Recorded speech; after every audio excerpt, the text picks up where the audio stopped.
Hello दोस्तों, स्वागत है आप सभी का आपके अपने YouTube channel UP exam support में। दोस्तों, आज हम डिस्कस करेंगे मॉक टेस्ट नंबर 1। तो यहाँ पे हमने मॉक टेस्ट की सीरीज स्टार्ट की है और यहाँ पे जो पहला सब्जेक्ट है वो हिस्ट्री का है।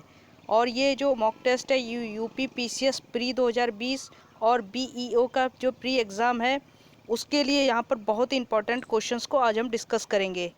तो इसकी अगर आपको पीडीएफ चाहिए होगी तो आप हमारे टेलीग्राम चैनल पर जाकर ज्वाइन हो सकते हैं। टेलीग्राम चैनल पर जाकर सर्च कर सकते हैं टारगेट यूपी पीसीएस 2020 और आपको वहां पर दिख जाएगा और वहां पे आप लोग ज्वाइन हो सकते हैं। वहां पर इसकी आपको पीडीएफ मिल जाएगी। स्टार्ट करने से पहले अगर आपने अभी तक यूपी एग्ज़ाम सपोर्ट को सब्सक्राइब नहीं किया तो एक बार चैनल को सब्सक्राइब ज़रूर कर लें और वीडियो को लाइक करना ना भूलें। चलिए स्टार्ट करते हैं। तो हम शुरू करते हैं मॉक टेस्ट नंबर 1। और यहाँ पे आपका जो ये मार्क्स हैं ये 20 मार्क्स का है, यानी एक क्वेश्चन आपका 2 मार्क्स का है। ठीक है, तो यहाँ पे जो इसका टाइम है वो 10 मिनट का है और आप अपने जो मार्क्स हैं वो कमेंट करके हमें ज़रूर बताइए। चलिए हम स्टार्ट करें। और निगेटिव मार्किंग भी है इसमें। ठीक है, चलिए पहला क्वेश्चन हम यहाँ देखेंगे। पहला क्वेश्चन क्या है? कृषि का आरंभ माना जाता है। तो कृषि का आरंभ किसमें माना जाता है? ए ऑप्शन मध्य पाषाण काल, नव पाषाण काल, पुरा पाषाण काल, हड़प्पा सभ्यता। तो इसमें आप लोग सही आंसर हमें जल्दी से बताइए। जल्दी से इसका सही आंसर आप हम लोग कमेंट करके जरूर बताइए। तो इसका जो सही आंसर है वो नव पाषाण काल है। ठीक है, चलिए नेक्स्ट क्वेश्चन यहाँ पे हम देखेंगे। यहाँ पे हम देख रहे हैं सूची 1 प्राचीन स्थल को सूची 2 यानी पुरातात्विक खोज के साथ सुमेलित करिए। ठीक है, यहाँ पे कुछ पुरातात्विक प्राचीन स्थल हैं और उनको सुमेलित करना है। देखो, ए लोथल, ठीक है, बी कालीबंगन और धौलावीरा और बनावली। तो इसको हमें करना है। तो इसका देखो सही आंसर हमें आप लोग यहाँ पे टिक करके बताइए। यहाँ पे नीचे ऑप्शन दिए गए हैं। ठीक है, ऑप्शन भी देख सकते हैं आप लोग पॉज करके वीडियो को, और आप लोग अपना आंसर हमें ज़रूर बताइए। देखिए इसका जो आंसर होगा इसमें हम लोग देखेंगे, जो आपने देखा होगा लोथल, यानी लोथल जो है वो गोदी बड़ा। ठीक है, गोदी बाड़ा। इसके बाद यहाँ पे हम देख लेंगे कि लोथल किससे जुड़ा हुआ है। तो ए का दूसरा किस किस में है, देखेंगे ए का दूसरा किस किस में है, यानी ये हमारा गलत हो जाएगा। ठीक है, और ये गलत हो जाएगा सी। अब हमारे पास 2 ऑप्शन बचे हुए हैं। अब हम यहाँ पर देखेंगे बी यानी कालीबंगन। कालीबंगन किससे होगा? जुता हुआ खेत। ठीक है, बी वन किसमें यहाँ पे हम लोग देख लेंगे। फिर बी वन देख लेंगे हम लोग कहाँ पे है, यहाँ पे भी है, यहाँ पे भी है। फिर हम लोग देखेंगे जो धौलावीरा है वो हड़प्पन लिपि का शिलालेख यहाँ पे मिला था। ठीक है, धौलावीरा से हड़प्पन लिपि का शिलालेख मिला था और बनावली से पक्की मिट्टी की बनी हुई हल्की प्रतिकृति मिली थी। ठीक है, तो यहाँ पे जो ऑप्शन नंबर बी होगा वो करेक्ट हो जाएगा। ठीक है, चलिए नेक्स्ट क्वेश्चन हम देखेंगे। निम्नलिखित में से कौन से तथ्य बौद्ध धर्म जैन धर्म दोनों में समान रूप से विद्यमान है? तो समान रूप से विद्यमान कौन कौन से हैं इसमें तथ्य?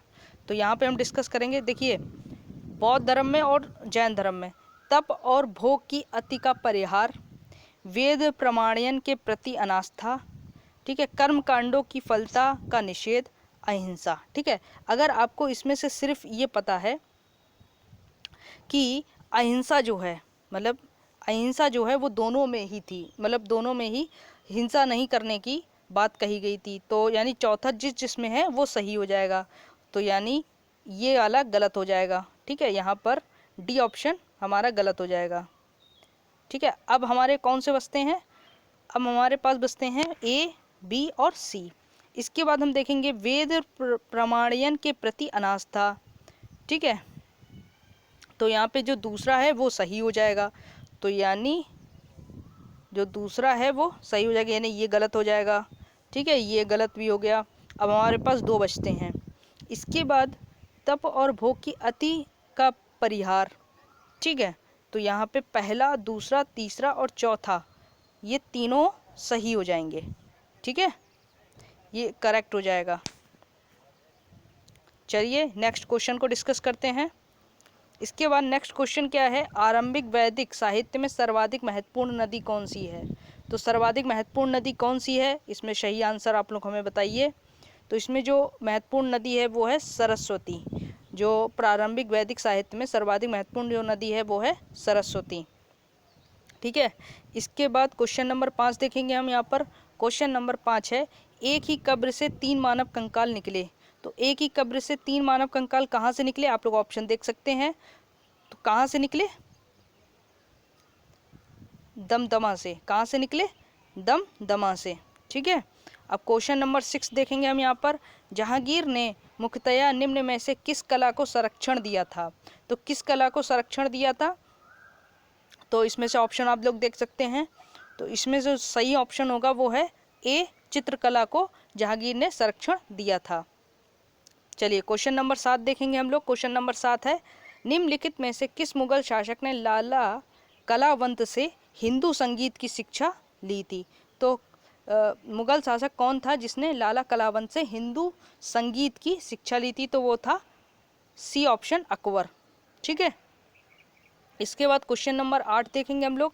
क्वेश्चन नंबर जो 8 है, निम्न में से कौन सा युग्म सही सुमेलित नहीं है। ध्यान से देखिए, निम्न में से कौन सा युग्म सही सुमेलित नहीं है। तो देखिए, अगर आपको जो दिख रहा होगा, देखो पानीपत का युद्ध 1526, ठीक है, खानवा का युद्ध 1527, घाघरा का युद्ध 1529, चंदेरी का युद्ध 1530। अब इसमें हम देखना है कि कौन सा सही नहीं है। ठीक है। तो इसमें पानीपत का जो प्रथम युद्ध था वो 1526 में हुआ था, ये करेक्ट है। खानवा का युद्ध 1527 में होता है, ये करेक्ट है। घाघरा का युद्ध 1529 में होता है, ये भी करेक्ट है। चंदेरी का युद्ध 1530 में हुआ था, ये करेक्ट नहीं है। ठीक है। आप लोग हमें कमेंट करके अपने मार्क्स जरूर बताइए कितने नंबर आपने किए हुए हैं। इसके बाद क्वेश्चन नंबर 9 क्या है, मुगल सम्राट जहांगीर ने निम्न में से किसे इंग्लिश खान, क्या है, इंग्लिश खान की उपाधि दी थी। तो मुगल सम्राट जहांगीर ने निम्न में से किसे इंग्लिश खान की उपाधि दी थी, तो वो है सी ऑप्शन, विलियम हॉकिंस को। किसको, विलियम हॉकिंस को। इसके बाद क्वेश्चन नंबर 10 क्या है, क्वेश्चन नंबर 10 है, निम्नलिखित में से किसने हिरण्यगर्भ धार्मिक कार्य कराया था। तो हिरण्यगर्भ धार्मिक कार्य किसने कराया था, तो वो है ऑप्शन नंबर सी, दंती दुर्ग ने। तो ये हमारे कुछ क्वेश्चंस थे टॉप 10, जिसमें आपने कितने क्वेश्चन को सही किया है ये हमें कमेंट करके ज़रूर बताइए, जिससे आपकी तैयारी को और भी जो इंक्रीज़ हो सके आपकी तैयारी। और यहाँ पे और भी हम नेक्स्ट जो सीरीज़ है हमारी उसमें भी मॉक टेस्ट लाएंगे, उसमें हर सब्जेक्ट का हम टॉपिक वाइज कराएंगे, उसके बाद हम फुल लेंथ टेस्ट भी आपको प्रोवाइड कराएंगे। इसकी अगर आपको पीडीएफ चाहिए होगी तो आप हमारे टेलीग्राम पे जाकर ज्वाइन हो सकते हैं। हमारे जो टेलीग्राम का नाम है वो टारगेट यूपी पीसीएस 2020 है, वहाँ पे आप जाके ज्वाइन हो सकते हैं। धन्यवाद, जय हिंद।